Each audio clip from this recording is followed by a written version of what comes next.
तो Kolbe's reaction में phenol का रिएक्शन कराएंगे सोडियम हाइड्रोक्साइड से, और ये देखो ये फिनॉक्साइड आयन बनेगा।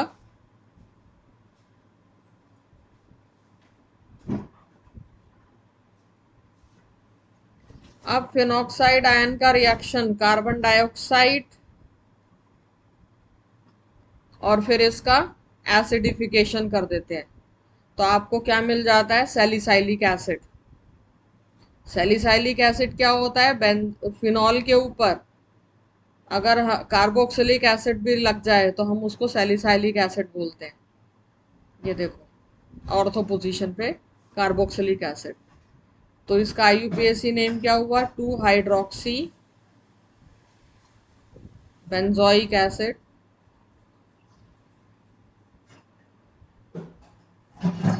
या कॉमनली इसको बोलेंगे salicylic acid.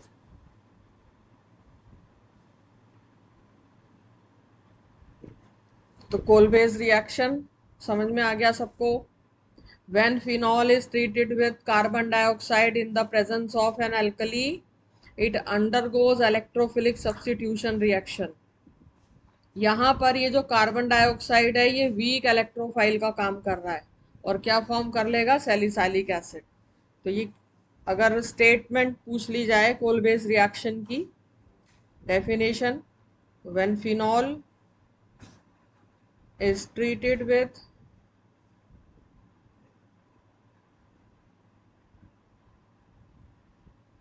carbon dioxide in presence of alkali NaOH, it undergoes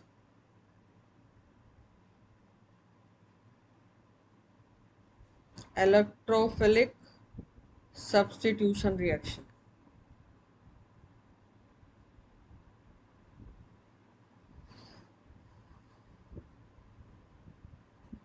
इसके अंदर जो CO2 है वो वीक इलेक्ट्रोफाइल का काम करता है।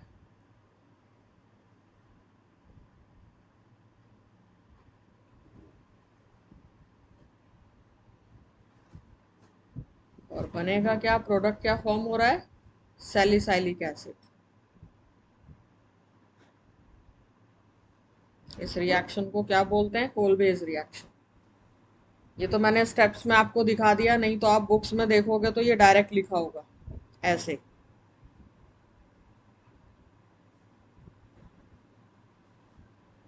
एक स्ट्रॉन्ग बेस की प्रेजेंस में कार्बन डाइऑक्साइड और फिर एसिडिफिकेशन, डायरेक्ट आप ऐसे भी लिख सकते हो। मैकेनिज्म इसका नहीं है बुक्स में, इसलिए मैकेनिज्म को डिस्कस नहीं करेंगे। फिनॉल से सैलिसाइलिक एसिड।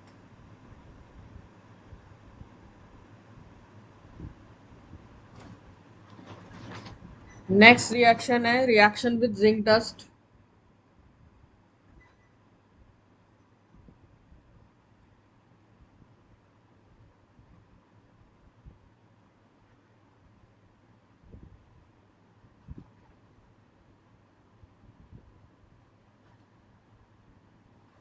कन्वर्जेंस में ये रिएक्शन बहुत इंपॉर्टेंट होता है।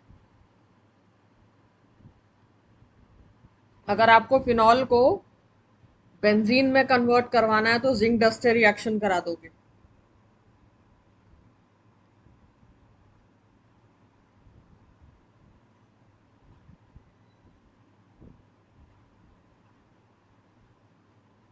फिनॉल का रिएक्शन जिंक डस्ट के साथ, और इसको हीट कर देंगे तो ये देखो बेंजीन बन गई और zinc. Last property, oxidation.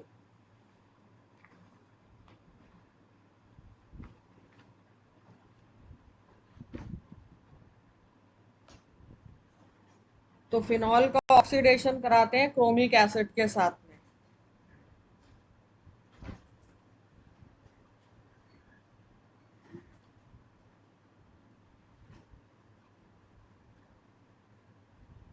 Na2Cr2O7 chromic acid बोलते हैं इसको। तो इसके साथ रिएक्शन करा रहे हैं, तो हम क्या देखेंगे, एक रिंग बन रही है जिसमें दो कीटोन ग्रुप होते हैं, डाई कीटोन बोलते हैं इसको। यहाँ पर भी है और यहाँ पर भी है। तो ऐसी रिंग बन रही है जहां पर जो कि जिसमें दो कीटोन ग्रुप हैं, इसको हम बोलते हैं benzoquinone.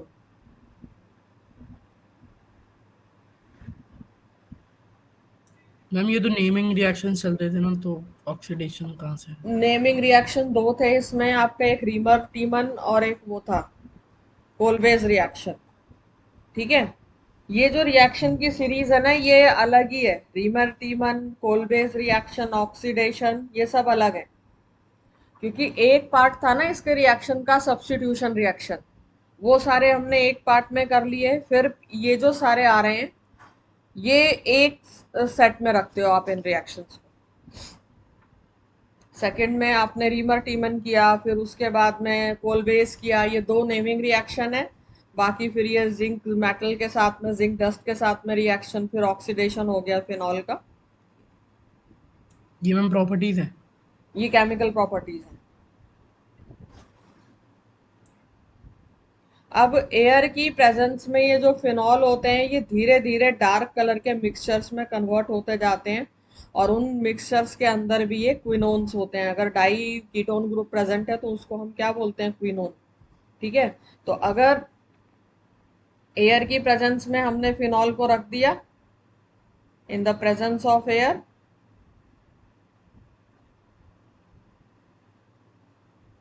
phenols are slowly oxidized to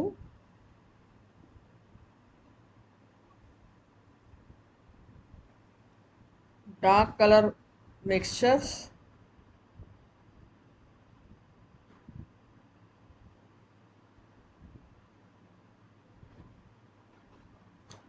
जिसके अंदर क्या होते हैं, क्विनोन्स।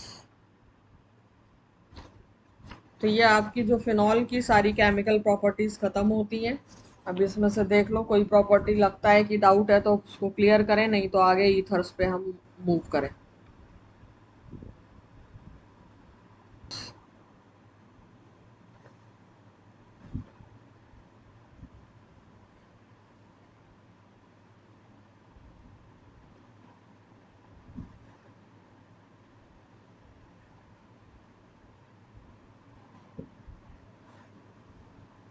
ईथर्स का जनरल फॉर्मूला आपको पता होगा, ऑक्सीजन और ऑक्सीजन के साइड में दोनों आपके एल्काइल ग्रुप।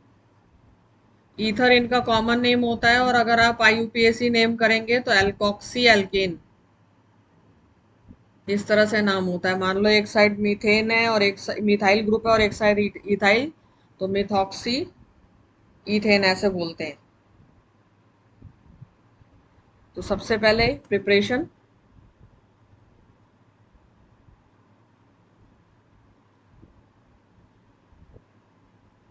सबसे पहला मेथड है bye dehydration of alcohol. Alcohols को डिहाइड्रेट करके, वाटर रिमूव करके ईथर बनाया जाता है। अब ये एल्कोहल्स का डिहाइड्रेशन कैसे होता है, कंसंट्रेटेड सल्फ्यूरिक एसिड के साथ रिएक्शन कराया जाएगा। अब यहां देखना, कंसंट्रेटेड सल्फ्यूरिक एसिड का रिएक्शन अल्कोहल के साथ डिफरेंट डिफरेंट हम टेम्परेचर्स पे कराएंगे। देखना डिफरेंट प्रोडक्ट्स कैसे बनते हैं, सारे कन्वर्जन्स में बहुत यूजफुल है ये हमने इथेनॉल लिया, इसका रिएक्शन हमने कराया कंसंट्रेटेड सल्फ्यूरिक एसिड के साथ 140 डिग्री सेल्सियस टेम्परेचर या 413 केल्विन टेम्परेचर पर। तो ये देखो ईथर बना।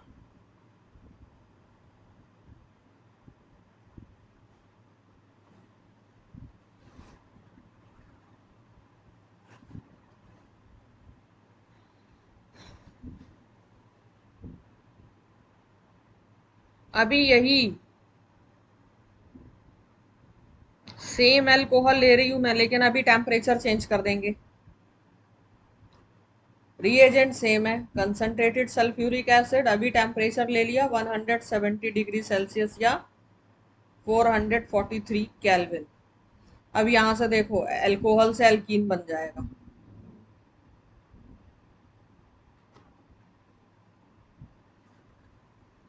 नेक्स्ट सेम इथेनॉल लिया है, कंसंट्रेटेड सल्फ्यूरिक एसिड, अभी टेम्परेचर मैं थोड़ा रिड्यूस कर दूंगी, रूम टेम्परेचर लूंगी। तो देखिए ये 2 या 298 केल्विन। तो यहां से फिर प्रोडक्ट देखो आप, सल्फोनिक एसिड,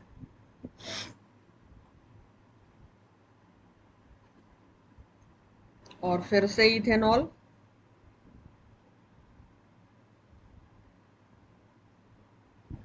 रिएजेंट सेम है, 0 डिग्री सेल्सियस टेम्परेचर या 273 केल्विन पे।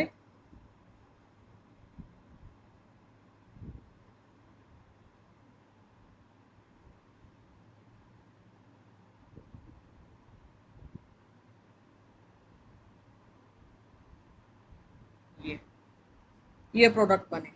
मेन आपको जो ध्यान देना है, ये फर्स्ट और सेकंड प्रोडक्ट जो था हमारा, जहां ईथर बना था और जहां इथीन बना था, ये ध्यान देना है। बाकी सारे एग्जाम्पल्स मैंने आपको ये बताने के लिए दिए हैं कि डिफरेंट टेम्परेचर पर इथेनॉल जो है वो डिफरेंट प्रोडक्ट फॉर्म करता है।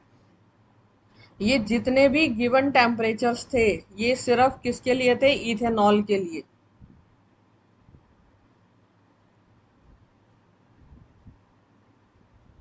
अगर मुझे हायर अल्कोहल्स लेने हैं, जैसे प्रोपेनॉल की कन्वर्जन करनी है, ब्यूटेनॉल की कन्वर्जन करनी है, तो उनके लिए लोअर टेम्परेचर की रिक्वायरमेंट होती है। For higher alcohols lower temperature is required.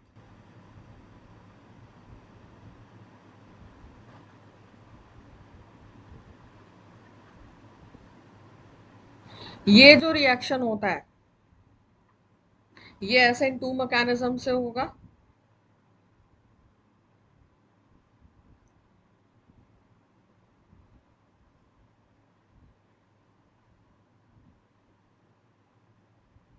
और SN2 मैकेनिज्म है तो आपको पता ही है, कार्बोकैटायन की फॉर्मेशन नहीं होती।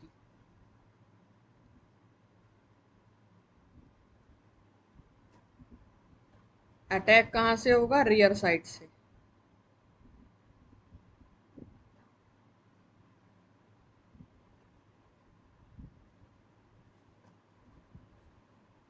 और जो स्टेबिलिटी का ऑर्डर होता है वो क्या होता है?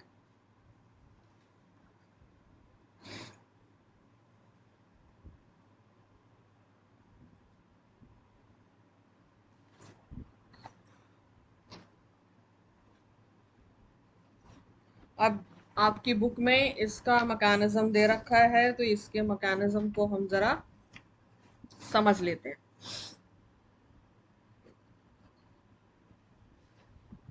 देखो, बहुत ध्यान से समझना। ये आपने लिया इथेनॉल, ऑक्सीजन के ऊपर लोन पेयर है, कंसंट्रेटेड सल्फ्यूरिक एसिड कितने टेम्परेचर पर लिया जाएगा? 443 केल्विन टेम्परेचर पे।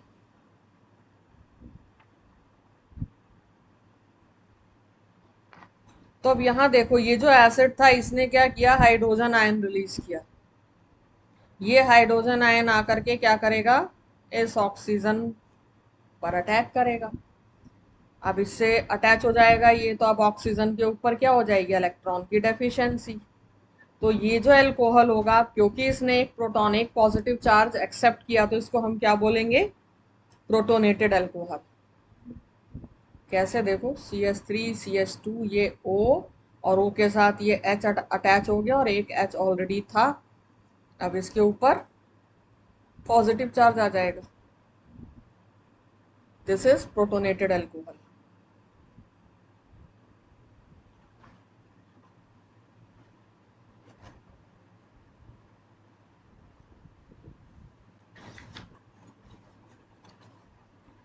अब यहाँ पर ये ध्यान देना है इस रिएक्शन के लिए सबसे बड़ी चीज कि जो अल्कोहल होगा वो 1 डिग्री लेना आपने। अगर 2 या 3 डिग्री अल्कोहल लोगे तो स्टैरिक हिंड्रेंस की वजह से हो जाएगा। स्टैरिक हिंड्रेंस की वजह से जो अटैक है वो पॉसिबल नहीं होगा। भीड़ भाड़ ज्यादा बढ़ जाएगी अल्कोहल के आसपास। अब देखो यहाँ पर ये प्रोटोनेटेड अल्कोहल हो गया।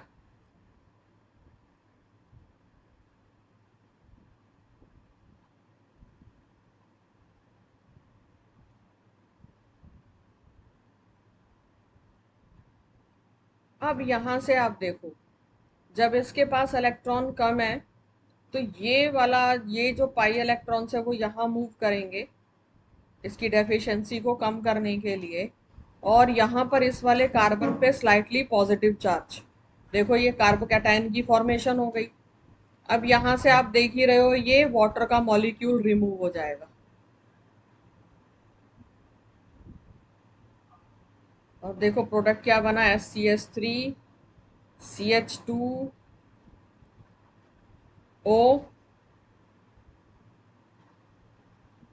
CH2CH3। ये कॉन्टिन्यूएशन में रिएक्शन, मैंने इसको यहाँ पर शो ये दोबारा लिख दिया है इसको। ये कॉन्टिन्यूएशन में मतलब ये जो था इसका सिर्फ ये वाला पार्ट रिएक्ट करके ये बनाया। ठीक है, तो यहाँ पर आप देखो ईथर की फॉर्मेशन, इसको क्या बोलेंगे, इथॉक्सी इथेन या डाई इथाइल ईथर।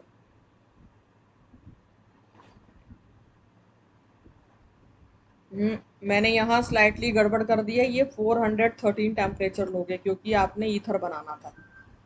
ठीक है, अगर 443 केल्विन टेम्परेचर लेते हो तो वो इथीन एल्कीन बन जाएगा।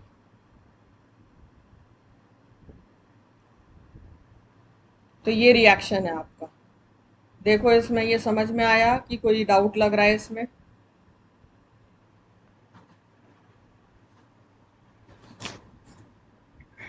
बस याद रखना अभी यहाँ पे जैसे मैंने ये गलती कर दी थी, 413 केल्विन टेम्परेचर सल्फ्यूरिक एसिड ले रहे हैं तो क्या बनता है, बनेगा इथॉक्सी इथेन। और अगर 443 केल्विन टेम्परेचर पर सल्फ्यूरिक एसिड से रिएक्शन करा रहे हो तो इथेन बनेगा। ठीक है, देखो अब ये एक रिएक्शन, फिर इसके बाद दूसरा रिएक्शन देखते हैं। ये तो सारे हमने सल्फ्यूरिक एसिड के साथ कराए विद एल्यूमिनियम ऑक्साइड। अगर इथेनॉल का रिएक्शन एल्यूमिनियम ऑक्साइड से, अब दो रिएक्शन आपको शो करूंगी डिफरेंट टेम्परेचर पे। ये इथेनॉल,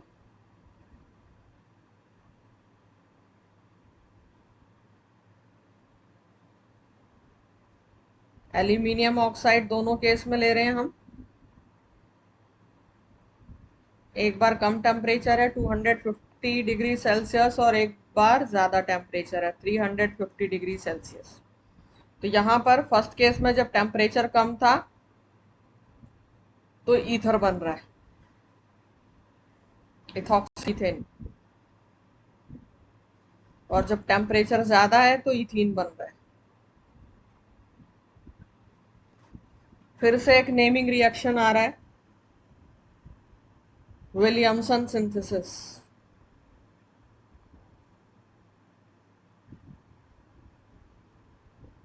ये भी ईथर बनाने का एक मेथड है।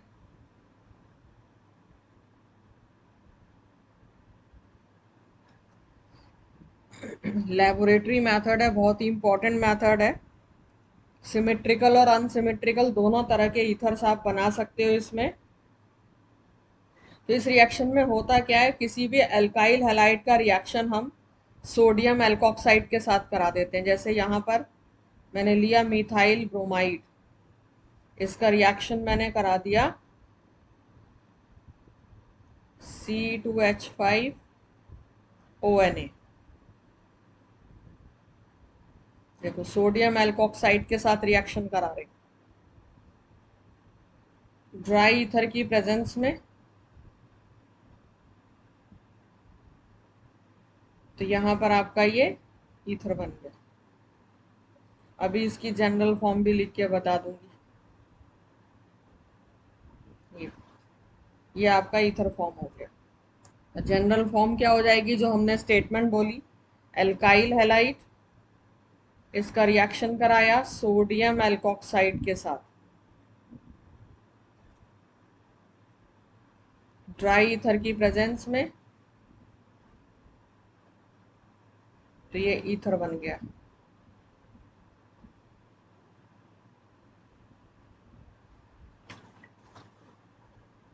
और ये जो रिएक्शन है ये भी SN2 मैकेनिज्म से ही आगे बढ़ता है।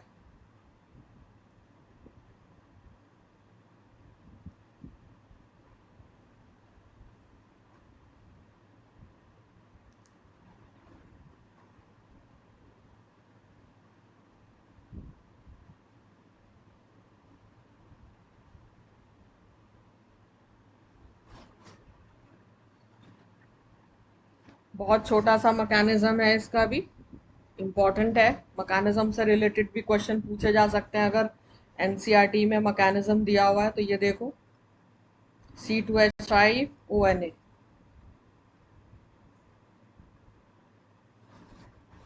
ये आपका सोडियम एल्कोक्साइड।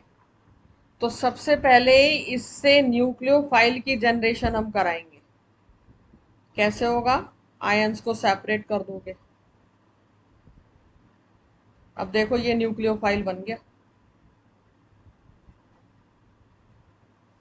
अब इस न्यूक्लियोफाइल को अटैक करा दो एल्काइल हैलाइड से।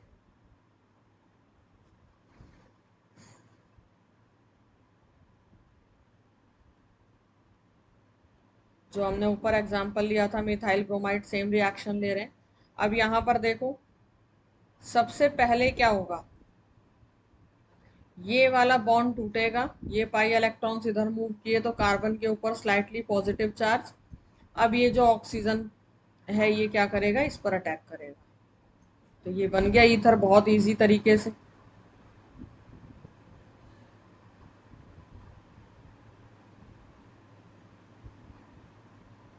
अब ये Br- और ये Na अपना मिल जाएंगे, अगले स्टेप में NaBr बन जाएगा। ठीक है। और अच्छे रिजल्ट तब मिलते हैं जब अल्काइल हैलाइड, ये जो आपने लिया, ये प्राइमरी हो तो।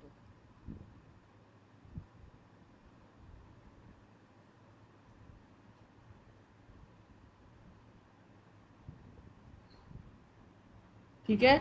आपको पता ही है कि जब सेकेंडरी और टर्सरी अल्काइल हैलाइड लोगे तो जो एलिमिनेशन हो जाएगा एज कंपेयर सब्स्टिट्यूशन की बजाय, क्योंकि जो टर्सरी अल्काइल हैलाइड को यूज करते हो तो सिर्फ एल्कीन फॉर्म होता है और ईथर फॉर्म नहीं होगा। ठीक है, और जैसे मैम मैं इसकी जो एग्जाम्पल, हाँ बोलो। पोजीशन अलग अलग हो सकती है, जैसे आपने ऊपर CH3O C2H5 लिखा था, यहाँ पे C2H5OCH3, हाँ तो वो तो कुछ भी हो सकता है ना। हाँ हाँ, वो कुछ भी हो सकता है। बस ये जो अब एल्काइल हैलाइड होगा ये देखो इसको ना, बस। ये क्या है, ये अगर बाद में लिखोगे तो ये रियर साइड से अटैक शो करोगे ना आप, तो रियर यस। साइड से अटैक शो किया गया। और मैम अगर ये मतलब एल्काइल हैलाइड जो है वो होना चाहिए, प्राइमरी होना चाहिए, प्राइमरी होना चाहिए अच्छे रिजल्ट्स के लिए। और वो दूसरा वाला कुछ भी हो सकता है। हाँ।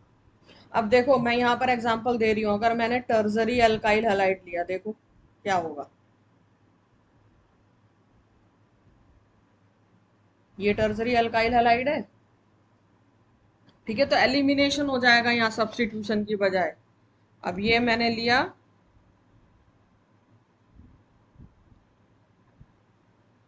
ऐसे लिख देते हैं, मान लो अल्काइल मिथाइल ये लिया, तो यहाँ पर ये प्लस और ये माइनस, देखो रिएक्शन, ये बनेगा CH3, ये कार्बन पे CH3, और इधर डबल बॉन्ड, एक हाइड्रोजन रिमूव हुआ और एक ये ब्रोमीन रिमूव हो गया और अल्कोहल फॉर्म, ये प्रोडक्ट बनेंगे। मतलब एल्कील फॉर्म हो जाएगा, ईथर फॉर्म नहीं होगा। और अगर आपने टर्जरी अल्काइल हैलाइड लिया तो रिएक्शन समझ में आ रहा है कैसे कैसे कॉम्बिनेशन हुई, ये एलिमिनेट होकर के तो ये प्रोडक्ट बन गए। ठीक है, यहां से एक बॉन्ड टूटेगा जब ये अलग होगा, तो ये इसके ऊपर स्लाइटली पॉजिटिव चार्ज आ जाएगा, यहां से ये पाई इलेक्ट्रॉन्स इधर मूव करेंगे, यस मैम। है ना। और इस तरह से ये प्रोडक्ट फॉर्म हो जाएगा। तो यहां से देखो अल्कोहल की फॉर्मेशन हो रही है, प्राइमरी अल्कोहल बन रहा है और क्या बन रहा है, एल्कीन बन रहा है। आपका ईथर नहीं बनेगा अगर आप टर्जरी अल्कोहल सॉरी टर्जरी अल्काइल हैलाइड लोगे। तो ये जो, सेकेंडरी लेंगे तो? हाँ इसका रीजन तब भी नहीं होगा।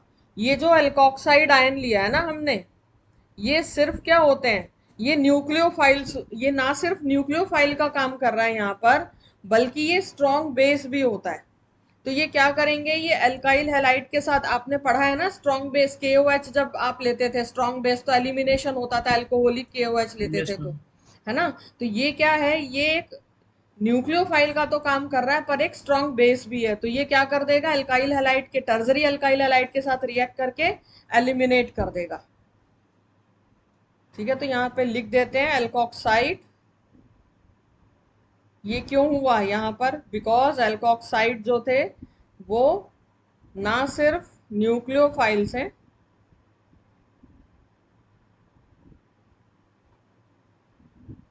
बट स्ट्रॉन्ग बेसिस भी हैं।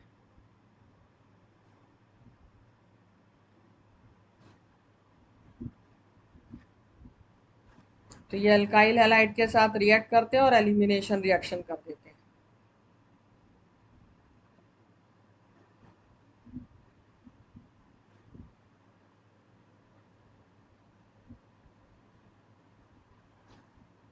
And form elimination product. तो यही आप देख रहे हो इस विलियमसन सिंथेसिस में कितने सारे रीजनिंग वाले क्वेश्चन बन जाते हैं। तो इसको ध्यान से देख लो क्योंकि इस चैप्टर में ये बड़ा इंपॉर्टेंट है। कोई चीज नहीं समझ है, एराइलिक कंपाउंड्स के साथ में रिएक्शन शो करूं, जैसे अराइल ईथर्स की फॉर्मेशन अगर करनी है, भाई सिर्फ स्ट्रेट चेन कंपाउंड्स तो नहीं बनते हैं ना ईथर्स में, साइक्लिक स्ट्रक्चर भी बनते हैं।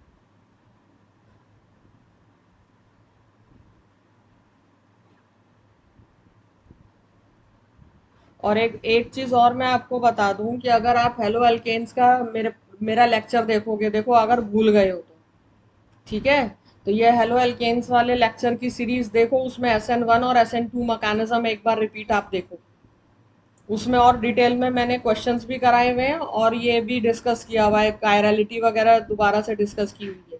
एक बार उसको देखो, नहीं समझ में आता है तो मुझे बताना, फिर हम मैं दोबारा लूंगी क्लास उसकी। लेकिन एक तो टाइम कम है और आप की भी चीजों को दोबारा दोबारा करोगे तो फिर रिवीजन कब स्टार्ट होगी, मुझे ये बताओ। देखो सेम वही रिएक्शन था, ये बेस लिया हमने, ये फिनॉक्साइड आयन बना, अब इसका रिएक्शन अल्काइल हैलाइड के साथ, यहाँ से ये वाला बॉन्ड टूटेगा, Br- बना, ये प्लस बना, प्लस माइनस की कॉम्बिनेशन करा देनी है ऐसे।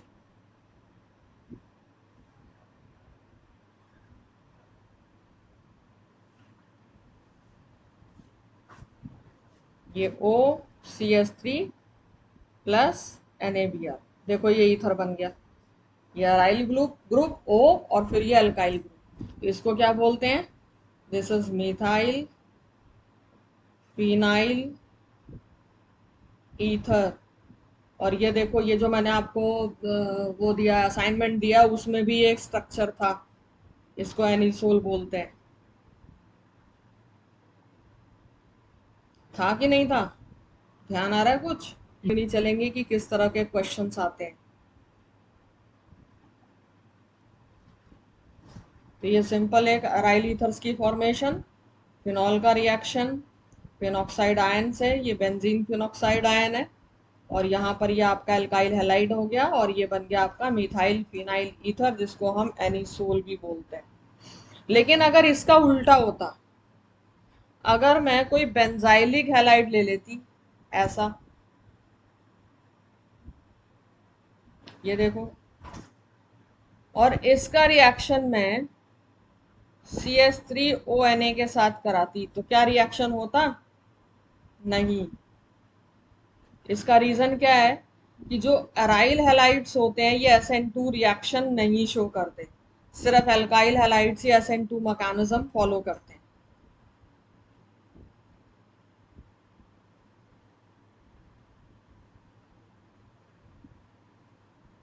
क्यों क्यों SN2 मैकेनिज्म शो नहीं करेंगे?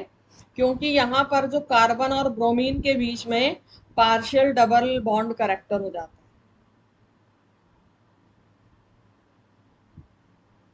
रेजोनेंस होगा ना, रेजोनेंस की वजह से यहाँ पर पार्शियल डबल बॉन्ड आ जाएगा।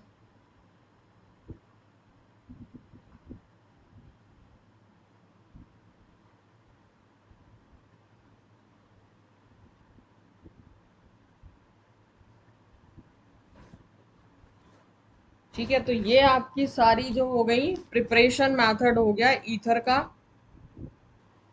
चलो अब आते हैं केमिकल प्रॉपर्टीज पे।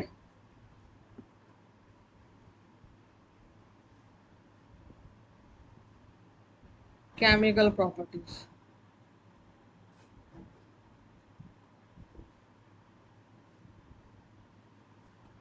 सबसे पहले जो केमिकल प्रॉपर्टीज हम पढ़ेंगे वो रिएक्शन ड्यू टू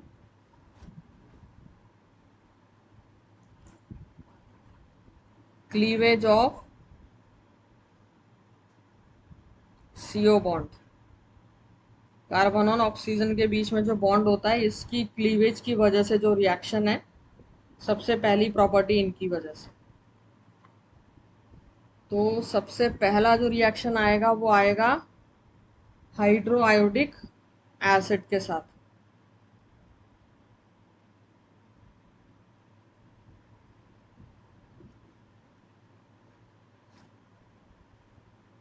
सिंपली इसको आयोडिक एसिड भी बोलते हैं। तो ये ईथर और इसका रिएक्शन आयोडिक एसिड के साथ, तो ये देखो अल्काइल आयोडाइड और अल्कोहल की फॉर्मेशन हो जाएगी। एग्जाम्पल में लेते हैं डाईइथाइल ईथर,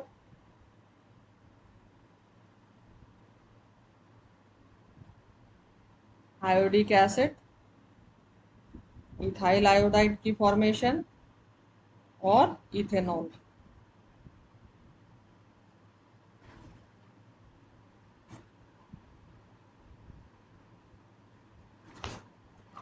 अब इसका मैकेनिज्म नहीं है सिलेबस में तो करने की ज़रूरत नहीं है, लेकिन आपको ये याद रखना है कि ये जो रिएक्शन होता है ये दोनों तरीके से हो सकता है, SN1 से भी और SN2 मैकेनिज्म से भी। ठीक है, आपको मैंने बताया था हेलो एल्केन्स वाले चैप्टर में कि SN1 पे कब होता है, SN2 पे कब होता है, SN3 पे कब होता है, कुछ कंडीशंस होती है। अब जैसे यहाँ पर ईथर में अगर ये दोनों ग्रुप आप क्या देख रहे हो, दोनों ग्रुप क्या है, प्राइमरी है अगर, तो SN2 मैकेनिज्म होगा। If both alkyl groups are primary तो SN1 मैकेनिज्म। और अगर इन दोनों में से कोई भी एक एल्काइल ग्रुप टर्जरी हो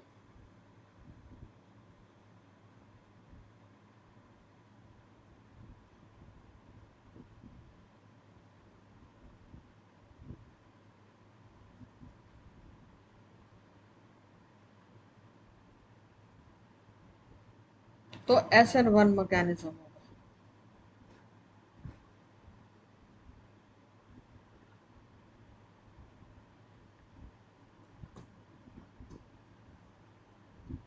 ठीक है, ये आपको याद रखना है।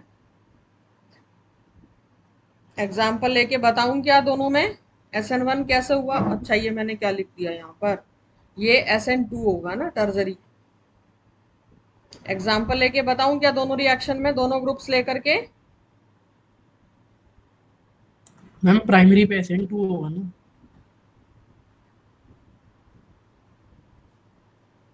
प्राइमरी पे SN2, हाँ, और टर्शरी पे SN1। टर्सरी पे SN1। तो ये जो ऊपर था ये क्या है, दोनों एल्काइल ग्रुप्स क्या है, प्राइमरी हैं, तो ये वाला जो यस रिएक्शन मैम। हुआ ये क्या SN1 हुआ।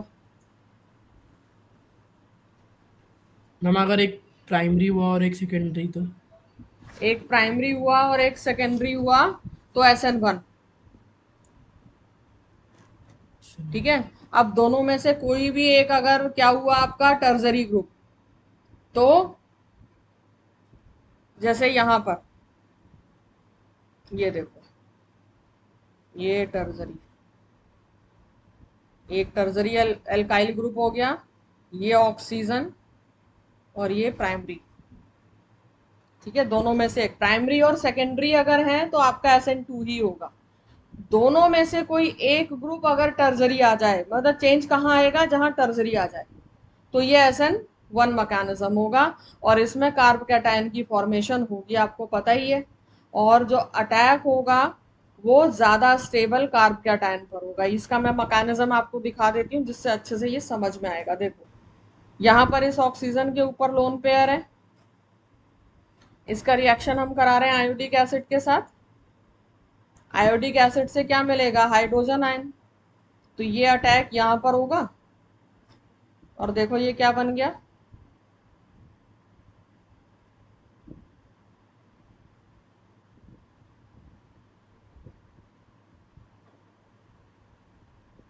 ये O के साथ ये H और ये CH3 तो था।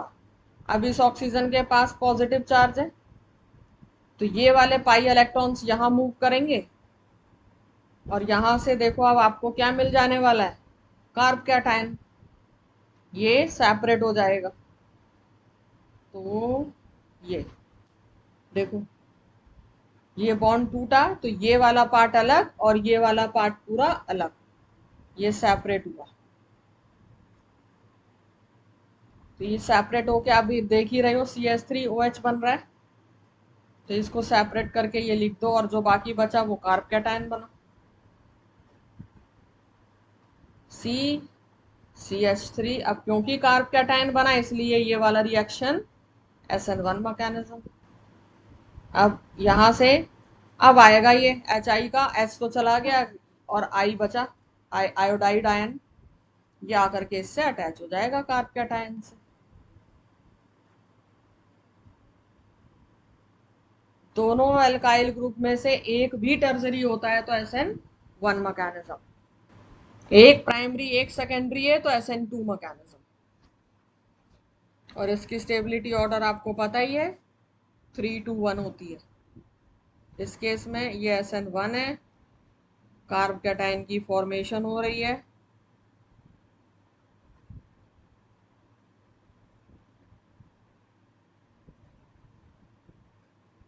अटैक कहाँ पर होगा, ज्यादा स्टेबल कार्बोकैटायन पर।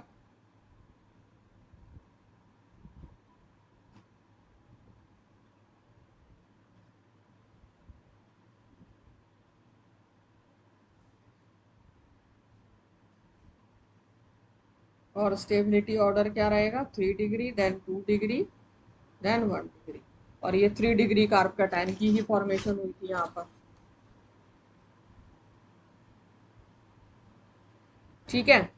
अब देखो, आपको कंडीशन क्या दी गई थी कि भाई दोनों में से एक ग्रुप या तो प्राइमरी हुआ या सेकेंडरी, ये टर्जरी हुआ। लेकिन मान लो कि अगर इसके अंदर सेकेंडरी अल्कोहल हुआ,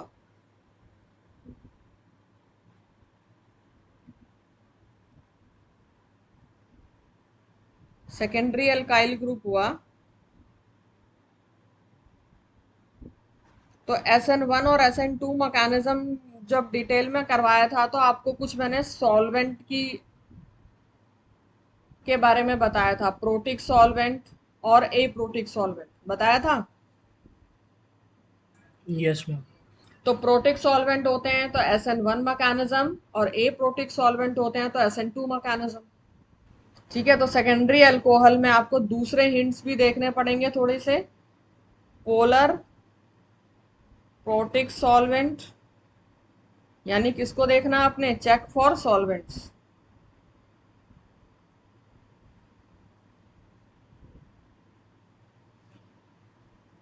तो ये हो गए आपके H2O या इथेनॉल, ये पोलर प्रोटिक सॉल्वेंट्स होते हैं।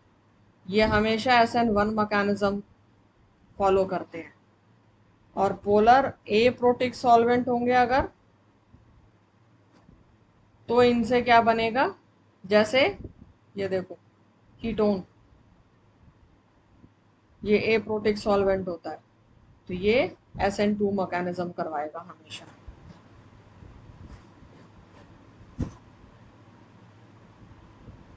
एक कंडीशन यहाँ पर और होती है कि अगर ये जो हमने आयोडिक एसिड लिया, ये एक्सेस में अगर लिया और मिक्सचर को हीट कर दिया, तो जो अल्कोहल हमारे प्रोडक्ट में बन रहा है वो तुरंत कन्वर्ट हो जाता है अल्काइल हैलाइड में। If iodic acid is an excess, यही छोटी छोटी चीजें आपको याद करनी पड़ेंगी, क्योंकि ये दिए जाते हैं और ऐसी चीजें पूछनी है इन्होंने ऑप्शंस में, तभी तो कंफ्यूजन होती है बहुत सारे ऑप्शन वाले क्वेश्चन देख करके। तो अब देखो आयोडिक एसिड को आपने क्या किया, आयोडिक एसिड एक्सेस में लिया और इस मिक्सचर को हीट किया, तो जो अल्कोहल फॉर्म हो रहा है,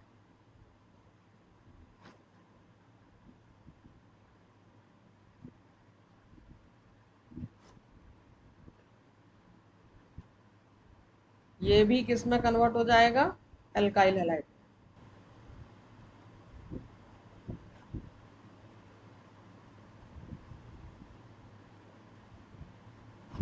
जैसे एग्जांपल देख लेते हैं, ये आपका ईथर है, आयोडिक एसिड एक्सेस में लिया और इस मिक्सचर को आपने हीट कर दिया। ये देखो अल्कोहल जो बना था वो वापस से किस में कन्वर्ट हो गया, अल्काइल हैलाइड में।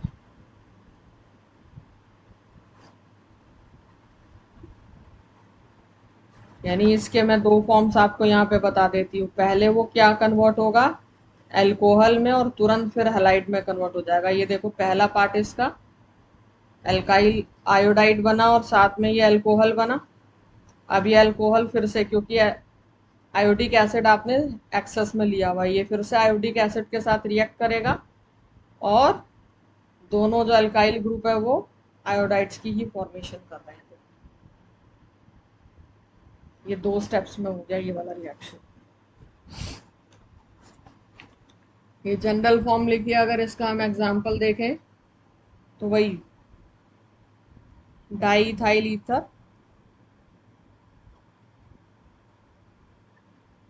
ये आपने आयोडिक एसिड एक्सेस में लिया। अब देखो सेम एल्काइल ग्रुप है तो हम सीधे ये लिख सकते हैं। अब एक साइड अगर इथाइल होता और एक साइड मिथाइल होता ऐसा, और यहाँ पर फिर आपने ये एक्सेस में लिया होता, तो एक के साथ ये भी ये क्या बना, मिथाइल आयोडाइड, और ये इथाइल आयोडाइड, इस तरह से। अब यहाँ पर ये तो हमारे अल्काइल ईथर्स हो गए, लेकिन अगर अल्काइल अराइल ईथर्स हुए, यानी एक जिंक भी हो गई और अल्काइल ग्रुप है, और वो कंपाउंड क्या हो गया, ईथर वाला कंपाउंड हो गया, जैसे अभी हमने एनिसोल लिया था ऊपर, जिसको अराइल अल्काइल अराइल ईथर बोलते हैं, तो उस केस में फिनॉल और अल्काइल हैलाइड फॉर्म होते हैं। इन केस ऑफ, ये सब कन्वर्जन्स के लिए इंपॉर्टेंट रिएक्शंस है। अल्काइल एराइल ईथर, एनिसोल को कन्वर्ट करना हो अगर फिनॉल में, देखो फिनॉल और अल्काइल हैलाइड की फॉर्मेशन हो गई।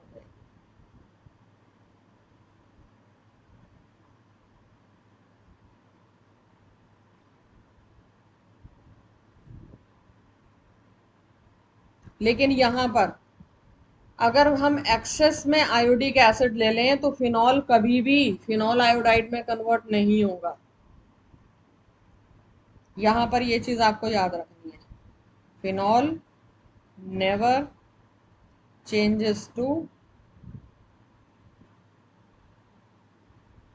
phenol iodide even on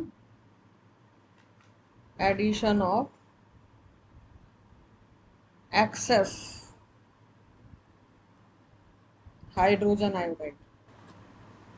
देखो एग्जाम्पल हम बोल ही रहे थे, एनिसोल का लेंगे, ये बेंजीन रिंग और ये आपका O और ये अल्काइल ग्रुप, इसको बोलते हैं एनिसोल। इसका रिएक्शन हाइड्रोजन आयोडाइड से तो सीधे फेनॉल बनेगा।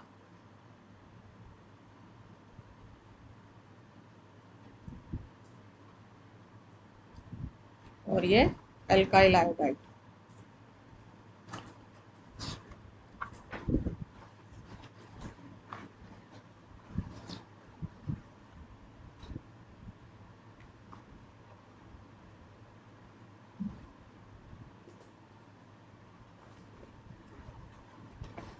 और अगर यही अब यहां देखो,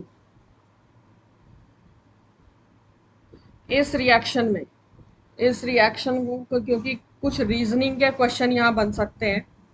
ये आपका एनिसोल है, इसका मैकेनिज्म आपको थोड़ा देखना पड़ेगा। ये ऑक्सीजन के पास लोन पेयर है और आयोडिक एसिड से इनको क्या मिल रहा है, हाइड्रोजन, एक प्रोटॉन मिल रहा है। ये आके इस पे अटैक करेंगे और ये देखो एक इंटरमीडिएट बनेगा।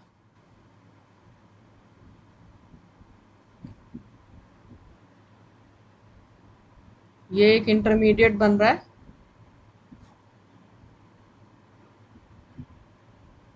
ये हाइड्रोजन इस O से अटैच हो गया, ये CH3 इसके ऊपर प्लस चार्ज, और अगले स्टेप में क्या हो जाएगा, ये वाले पाई इलेक्ट्रॉन्स यहाँ मूव करेंगे और फिर देखो ये अब I माइनस आएगा आयोडाइड, जैसे मैकेनिज्म सेम है जैसे हमने पहले देखा, और ये फिनॉल की फॉर्मेशन।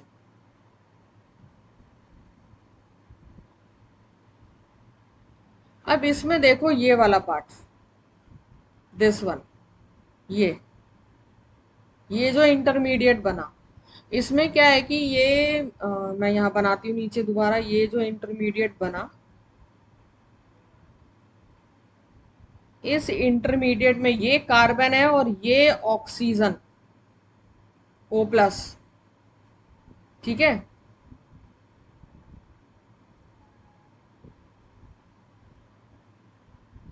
ये कार्बन और ऑक्सीजन के बीच में जो बॉन्ड है, this bond, it has double bond character.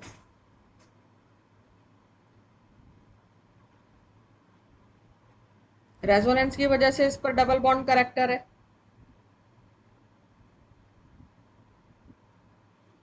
और इसलिए इस बॉन्ड को तोड़ना बड़ा मुश्किल है अगर हम कंपेयर करें ये OCH3 के बॉन्ड को। यानी OCH3 वाला, ये वाला बॉन्ड तो देखो बड़ी आसानी से टूट गया, लेकिन ये वाला बॉन्ड, ये भी तो O और C के बीच में था, इसको तोड़ना बड़ा मुश्किल है क्योंकि it has partial double bond character.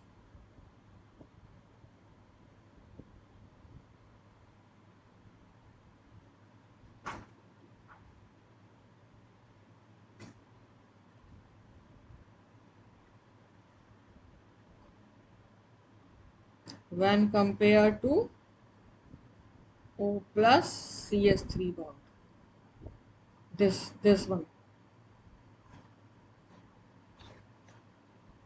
अब ये तो हमारा क्या था, एक एराइल एल्काइल ईथर, लेकिन अगर ये बेंजाइल एल्काइल ईथर होता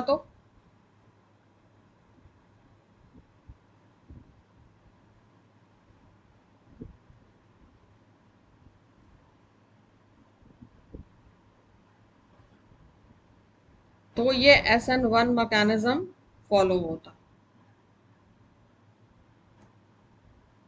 क्योंकि जो बेंजाइल कार्बोकैटायन होता है वो ज्यादा स्टेबलाइज होता है रेजोनेंस की वजह से।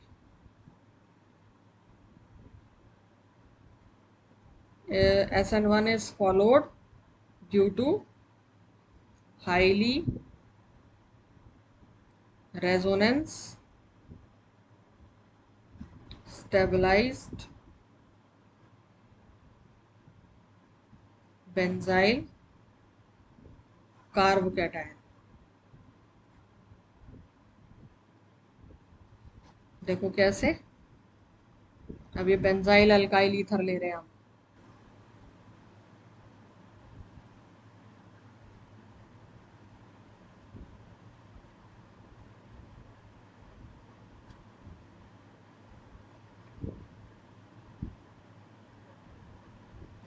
इसका आयोडिक एसिड से रिएक्शन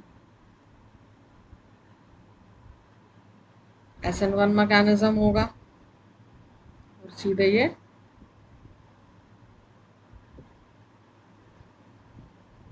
बेंजाइल आयोडाइड की फॉर्मेशन और ये आपका मीथेनॉल।